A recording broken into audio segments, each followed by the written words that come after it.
여기 한국을 찾은 프랑스인이 있습니다. 그리고 역설적이게도 그는 일본인에게 한국 역사를 들으며 한국을 돌아다녔다고 하는데요. 그러면서 이전에는 알지 못했던 사실을 알게 되었고, 일본인의 입에서 나온 역사적인 관점은 정말 충격적이었다고 합니다. 분노하기도 했고, 감동하기도 했다는 한국 이야기? 지금부터 사연 만나보시죠. 안녕하세요. 저는 프랑스 출신의 엘리엇이라고 합니다. 얼마 전 한국에 대한 막연한 호기심을 품고 서울에 다녀왔습니다. 수많은 나라를 다녀보는 저였지만 한국은 정말로 매력적인 곳이었고, 한편으로는 화가 나는 경험도 했습니다. 매력적인데 화가 나는 곳이라니 말이 안 맞을 수도 있지만 제 이야기를 들으시다 보면 충분히 공감이 가실 것이고 이해가 가실 것입니다. 우선 저는 세계 각국의 역사와 문화를 탐방하며 블로그에 짧게나마 글을 올리는 여행 작가라고 소개하면 좋을 것 같은데요. 평범한 프랑스인처럼 해외여행을 즐기고 좋아하지만 단순히 해외여행을 하는 데서 그치는 게 아니라 세계 각국의 역사를 함께 알고 즐기는 여행을 하자는 생각으로 언제부터인가 그 나라에 방문하면 그 나라의 역사를 배우기 위해 노력했고 그 역사를 알면 그 나라에 대한 더 깊은 이해를 할 수 있다는 사실을 알게 되었습니다. 여행 작가라고 소개하기에는 제 블로그도 너무나 작고 단촐하지만 그래도 언젠가는 이런 역사적인 것을 함께 감상하는 여행이 주목받으리라 생각하고 꾸준히 글을 작성하고 있습니다. 우선 한국에 가게 된 이야기를 해드릴까 하는데요. 저의 본업인 수학 강사일 때문에 종종 프랑스에서 열리는 학술 세미나에 참가하고는 합니다. 학생들에게 수학을 가르치고 있지만 학술 대회에서 다루는 고도의 수학 문제를 접하고 그것을 해결하는 것은 제 나름대로의 취미이죠. 그리고 이곳에서 한국인 출신 박준호라는 박사님을 알게 되었습니다. 이 세미나에서 준호 박사님은 저와 같은 조가 되어서 함께 수학적 문제를 고민하고 해결하는 일들을 같이 했는데요.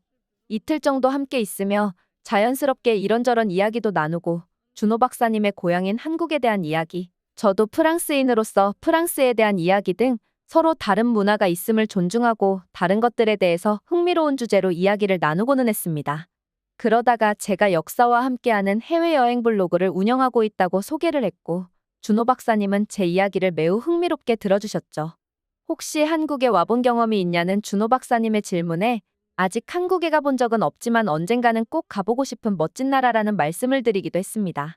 준호 박사님은 한국 역사와 문화에 대해서 더 깊게 설명을 해주셨고 그와 함께 있는 이틀의 시간 동안 한국에 대한 흥미가 생기지 않을 수 없을 정도로 한국 이야기는 정말로 재미있었습니다.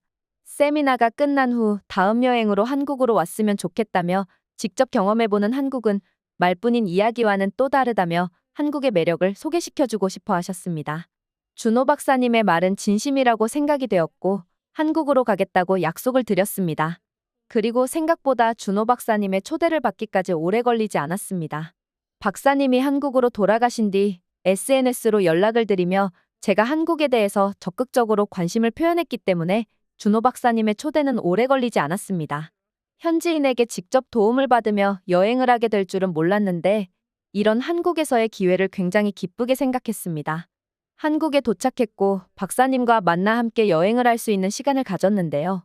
아주 완벽한 한국 역사 투어였습니다. 그리고 준호 박사님이 저에게 미리 양해를 구한 점이 하나 있었습니다.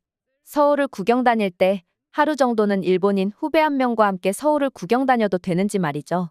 한국인 준호 박사님의 후배가 일본인이라고 하니 뭔가 재미있는 그림 같아 보이기도 하고 해외에서 또 다른 사람과 친구가 될 수 있는 기회는 정말 즐겁고 흥미있는 일이니 흔쾌히 알겠다고 했습니다. 그리고 그 인물은 놀랍게도 일본인이면서 한국의 대학에서 역사학을 전공했던 일본인이라고 했습니다. 마리코라는 이름을 가진 그 여성은 준호 박사님과 대학교 동문이래요.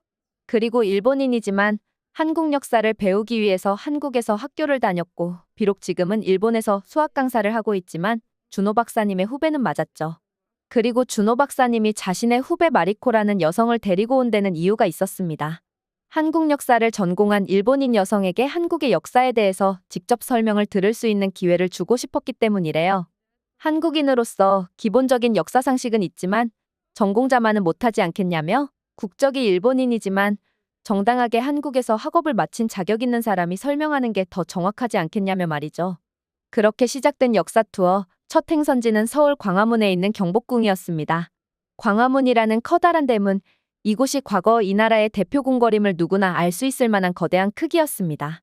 프랑스에 독립문이 있다면 한국에는 광화문이 있다라고 말해도 될 만큼 거대하고 웅장했습니다. 경복궁의 웅장한 정문인 광화문을 지나며 당연히 경복궁의 아름다움에 감탄할 수밖에 없었습니다. 문을 들어서자 보이는 넓은 공터, 그리고 또 문을 지나면 볼 수 있는 한국의 옛 궁궐. 기와의 곡성과 정교한 문양들, 그리고 그 모든 것이 어우러진 조화로운 풍경은 정말로 매력적이었습니다. 감탄을 안 할 수가 없는 모습이었는데요. 그때 마리코가 놀라운 말을 꺼냈습니다. 엘리엇, 경복궁이 이렇게 아름다울 수 있었던 건 여러 번의 재건 덕분이에요.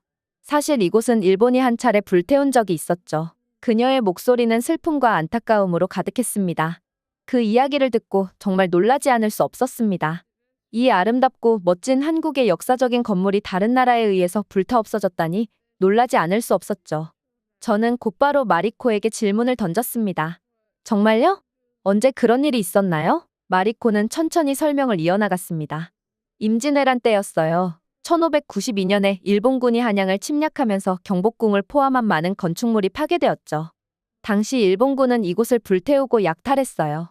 당시 일본에서는 상대방의 성을 점령했다는 의미로 자비 없이 불태우고 수많은 사람들을 학살했습니다. 그 후 이 궁궐은 수백 년 동안 재건되지 못하다가 한참이 지나 19세기에 다시 재건되었지만 그때도 고종 황제가 경복궁을 중건했을 때 상당한 어려움을 겪었어요. 전쟁으로 상대 국가를 침략 시 이런 행위들이 비일비재했다는 것은 인류 역사상 너무나 있을 법한 이야기였지만 한국도 일본에게 그런 피해를 당했다는 생각은 해보지 못했어서 상당히 놀라는 이야기였습니다. 물론 20세기 일본이 한국을 식민지배했다는 사실은 알고 있었지만 아주 먼 과거에도 일본이 한국을 침략했었고 그 과정에서 수많은 범죄들을 저질렀다는 것이죠. 마리코는 또 말을 이어나갔습니다. 그래서 이곳을 둘러보면서 단순히 아름다운 건축물로만 보지 않고 그 속에 담긴 역사와 아픔을 함께 느꼈으면 좋겠어요. 마리코는 경복궁에 처마를 올려다보며 천천히 말을 했는데 역사적 사실을 담백하게 쏟아내는 것이 아닌 일본인으로서 최소한의 부끄러움 그리고 과거 일에 대한 안타까운 마음이 느껴지는 듯했습니다.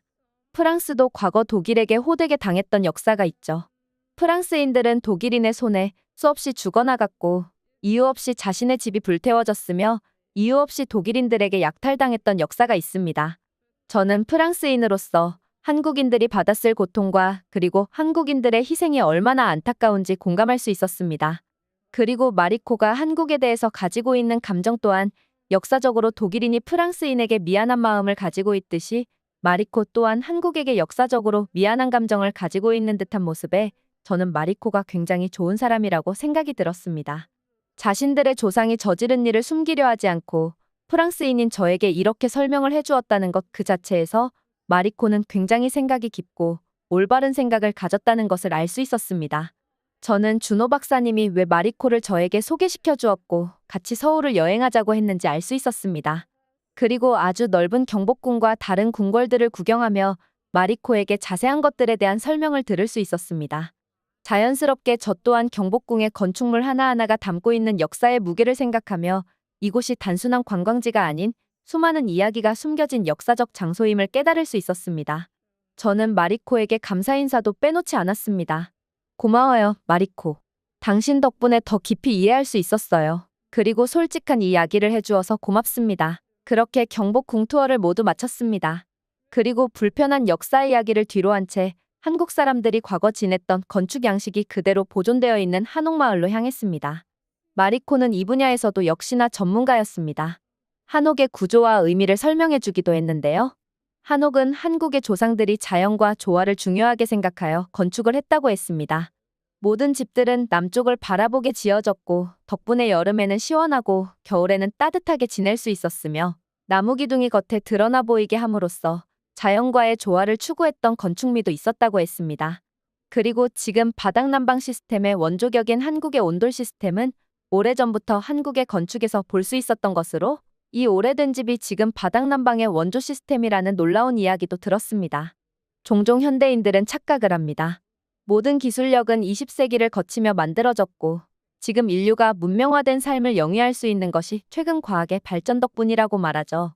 저도 어느 정도 동의하는 바입니다만 이렇게 한국의 오래된 건축물에서 볼 수 있듯 지금 우리가 편리한 문명 생활을 누릴 수 있게 도와주는 모든 아이디어와 모든 제도들이 사실은 과거부터 존재해왔고 20세기를 넘어서며 과학의 발전을 빌려 이렇게 잘 정비되고 가꾸어졌다는 사실을 외면하면은 안 된다는 입장을 가지고 있습니다. 20세기 과학과 21세기 과학이 바닥난방이라는 엄청난 아이디어를 준 것이 아니라 오래전 한국에서 있었던 지혜가 과학기술이라는 거대한 것을 만나 지금 고급 건축물이나 한국에서의 모든 집들이 바닥난방을 사용하고 있다는 것이 사실이죠. 기관지 건강을 지키고 겨울에는 정말 포근하게 지낼 수 있는 게 아닐까라는 생각을 해봤습니다. 제가 겨울에 한국의 바닥난방을 경험해 본 적은 없지만 준호 박사님과 마리코의 한국 겨울의 따뜻한 바닥에 대한 이야기를 들으며 간접적으로 한국의 겨울을 체험해 본 느낌이었습니다. 겨울에 히터 때문에 공기가 건조해서 가습기를 켜놔야 하고 또 잠시 히터를 끄면 10분 안에 추워지고를 반복하는 유럽의 겨울과 한국 사람들이 생각하는 겨울의 차이는 상당히 크다고 느껴지는 이야기들이었죠. 평범한 프랑스인이 알 수 없는 내용들이어서 너무나 흥미로운 이야기들이었습니다. 요즘 프랑스인들이 알고 있는 한국은 그저 발전된 서울 그리고 모든 것이 빠르게 진행되는 미친 속도의 나라, 첨단 기술을 만들어내고 그 도입을 빨리 하는 과학적인 나라라고 알고 있는 것과 다르게 한국 또한 유럽의 여느 국가들과 다르지 않게 깊은 역사를 가졌으며 한국인들이 가지고 있는 독특한 문화 또한 상당히 매력 있으며 그 매력 속에서 한국만의 독창성이 새롭게 피어나고 있다는 것을 알 수 있는 이야기들이었습니다. 제가 이래서 역사 여행을 좋아하는 것입니다. 한국의 아픈 역사를 들으며 화가 나기도 했고 분노하는 감정이 들기도 했지만 또 그런 아픔을 이해하고 공감하는 것 또한 한국 사람들과 한 걸음 더 가까워지는 기분도 들었기 때문입니다. 그리고 마리코의 완벽한 역사 여행은 더 이어졌습니다. 일제강점기와 한국 전쟁에 대한 이야기도 빠질 수 없었죠. 저희 세 사람은 서울의 독립기념관을 방문하였고 비교적 최근 한국이 겪었던 순환과 고통에 대해서 알 수 있는 여행을 했습니다. 잔혹한 역사 그리고 말할 수 없을 정도로 끔찍한 한국의 역사를 볼 수 있었습니다. 마리코는 경복궁에서보다 더 감정이 올라와 있는 듯해 보였습니다. 마리코는 좋은 말도 해주었습니다. 한국은 많은 시련을 겪었지만 그 과정에서 더욱 강해졌어요. 지금의 번영은 그러한 역경을 딛고 일어선 결과죠. 하지만 마리코는 독립기념관에서 고통스러워하는 모습이 보였습니다. 그녀를 위해서라도 더 이상의 이곳에서의 관람을 더 이어나가는 것은 바람직하지 않다고 생각했습니다. 저는 한편으로 다행이라고 생각했습니다. 독일인들 중 프랑스와의 역사를 말할 때 말하기를 힘들어하고 자신들 선대들이 지은 전쟁 범죄들에 대해서 앞으로 수백 년 수천 년을 더 미안해하고 사과해도 모자라다고 말하는 사람들이 있는데 일본에서도 마찬가지로 한국에 대해서 그런 올바른 생각을 가지고 있는 일본인이 있다는 사실에 정말 다행이라고 생각이 들었습니다. 대표적으로 영국인들은 자신들이 식민 지배했던 모든 나라들에 대해서 절대적으로 사과하지 않고 미안한 감정 또한 가지고 있지 않습니다. 그들은 자신들의 식민 지배가 정당했으며 그들을 발전으로 이끌었다고 주장하며 오히려 고마워하라는 말을 하죠. 독일에게 당했던 아픈 역사가 있는 프랑스인들이 영국인들을 왜 싫어할 수밖에 없는지, 왜 영국인들과 10분 이상 대화하면 큰 소리가 날 수밖에 없는지, 역사적으로 다른 관점을 가진 사람들과 더 말을 섞고 싶지 않은 본능입니다. 저는 일본인들도 마리코처럼 모두가 그런 생각을 가졌으면 좋겠다는 생각을 했습니다. 추 준호 박사님께 들은 이야기로는 대부분의 일본인들은 안타깝게도 영국인들과 같은 생각을 하고 있다는 충격적인 사실을 알았을 때 저는 정말로 분노할 수밖에 없기는 했지만 최소한 마리코는 양심적이고 생각이 올바른 일본인이었습니다. 그렇게 서울에서의 일정이 끝나고 마리코와는 작별 인사를 했습니다. 다음 날 준호 박사님과 함께 기차를 타고 경주라는 또 다른 역사적인 도시로 이동했습니다. 이 기차에서 수많은 생각이 스쳐 지나갔습니다. 아무리 과학기술이 발전하고 인류가 편리한 생활을 누리고 있고 과거처럼 정복전쟁이 활발하게 일어나지 않으며 평화를 추구하는 시대에도 많은 영국인들 그리고 일본인들은 죄책감을 가지지 않고 있다는 사실은 정말 답답할 뿐이었다는 것이죠. 가끔 이렇게 역사여행을 하다 보면 분노할 수밖에 없는 감정이 생깁니다. 하지만 이 과정도 그 나라에 대해서 더 이해하고 나중에 그 나라 사람들이 목소리를 낼 때 옆에서 공감해주고 도와줄 수 있는 배경 지식이 쌓이는 과정이라고 생각하면 너무나 유익하고 저희 지식이 넓어지는 경험이 될 수 있습니다. 이런 분노를 그렇게 긍정적인 방향으로 돌리면 됩니다. 저는 2시간 남짓한 한국의 고속열차에서 그런 분노의 감정을 다스리고 있었습니다. 그리고 도착지에 도착했고 경주라는 역사적인 도시는 서울의 유적지와는 또 다른 매력을 보여주었습니다. 많은 프랑스인들이 남긴 여행 후기에 경주는 거의 없던데 저는 많은 외국인 관광객들이 서울을 떠나 이렇게 멋진 곳에 꼭 와봤으면 좋겠다는 생각이 들었습니다. 솔직히 말하자면 서울에서 느낄 수 있는 과거 한국의 역사적인 모습보다 기차로 고작 2시간 떨어진 이곳 경주에서 더 많은 한국의 역사를 알 수 있었다고 말씀드릴 수 있습니다. 물론 이곳에는 1000년도 더 된 아주 오래전 한국의 역사를 가지고 있었지만 신라라는 고대 한국의 모습이 잘 보존되어 있어서 더 흥미로웠습니다. 한국인들에게도 여전히 많은 영향을 끼치고 있는 불교도 신라시대에서 꽃을 피웠으며 그게 아직까지도 한국 사람들에게 영향을 끼치고 있다는 점, 그리고 서울에서 봤던 한국의 멋진 과거 건축물처럼 이곳 경주에서도 섬세한 건축물 그리고 역사 깊은 유적지와 석탑들을 쉽게 볼 수 있었습니다. 그렇다고 해서 결코 외진 곳은 아닙니다. 한국에서 만나볼 수 있는 한국적인 음식도 그대로 만나볼 수 있고 저는 오히려 서울에서 먹었던 음식보다 더 맛있다고 느껴질 만큼 경주에서 음식을 먹을 때에도 한국적인 음식을 많이 접해봤습니다. 서울과 달리 저와 같은 금발머리들이 별로 보이지는 않았지만 너무나 매력 있는 장소, 이곳을 꼭 추천드립니다. 서울에 대한 정보는 많기 때문에 제가 경주에 대한 이야기는 조금 아껴두는 게 맞을 것 같기도 한데요.